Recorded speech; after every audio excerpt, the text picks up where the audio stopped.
What if the government created its own team of superheroes not to save the world, but to control it? Sounds like a conspiracy theory, right? But in Marvel's Thunderbolts, that's not a theory, it's the mission. And it all begins in the shadows, with a woman who knows how to manipulate them better than anyone else. Valentina Allegra de Fontaine. She doesn't wear an eye patch. She doesn't give speeches about responsibility and justice. No, Valentina recruits the dangerous, the unpredictable, the broken. Her pitch: you've made mistakes. The world doesn't trust you, but I do. And I can give you a purpose. It's not a team, it's a time bomb. Yelena Belova, sharp-tongued, brutally efficient, and carrying the weight of her sister's legacy. She's tired of running, but she's not ready to forgive herself either. John Walker, once a symbol of American pride, now a reminder of how fast ideals can fall. He wants redemption, but at what cost? Ava Starr, better known as Ghost, phasing between dimensions and between the cracks of reality. Pain is her constant, loneliness her only friend. Taskmaster, stripped of her identity, reduced to a weapon by her own father. Her skills are perfect, but her soul is missing. Red Guardian, half super soldier, half punchline, a relic of a forgotten Cold War who wants to be taken seriously again, even if no one else does. And finally, Bucky Barnes, the Winter Soldier, once a Hydra assassin, now trying to find peace in a world that remembers every sin he's ever committed. These are the Thunderbolts. Not heroes, not villains, just people with power and trauma. Valentina sends them on a mission that sounds simple: retrieve a detained subject from a black site facility. The subject, Bob Reynolds, a quiet man with a fragile demeanor and a disturbing history. When they find him, Bob doesn't resist. He barely speaks, but something's wrong. Too wrong. The facility's been abandoned.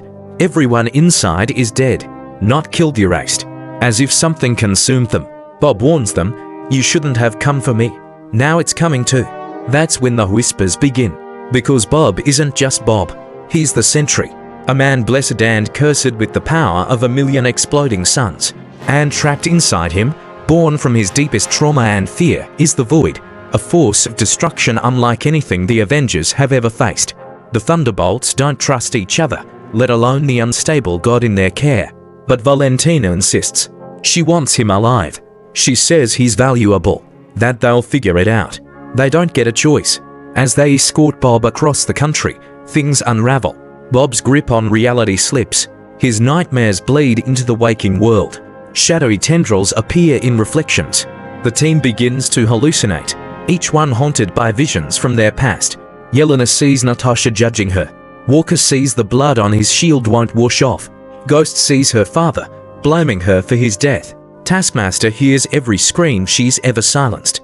Red Guardian relives the moment he realized the world moved on without him.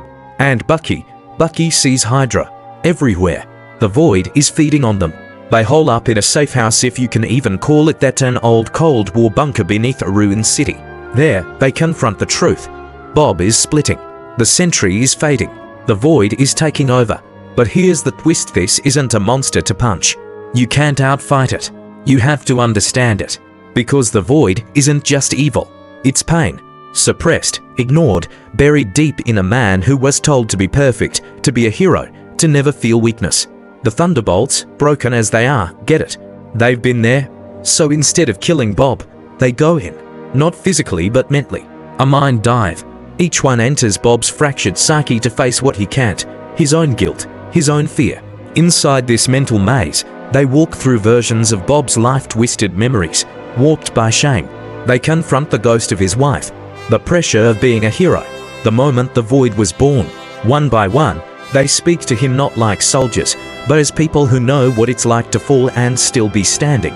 It's Ghost who finally reaches him, not with violence, but by telling him, "You don't have to disappear anymore."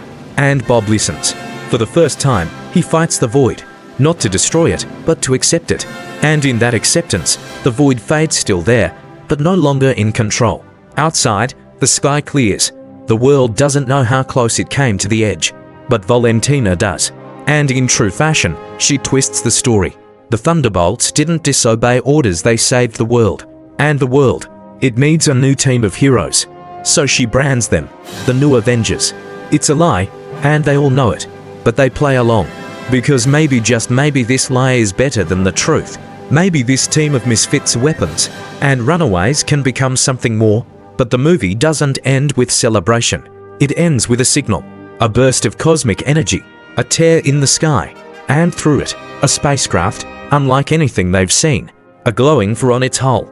Reed Richards is coming, and the Thunderbolts. They might be the only ones crazy enough to face what's next, because in a world full of gods and monsters, sometimes the scariest thing isn't what you fight, it's who you become.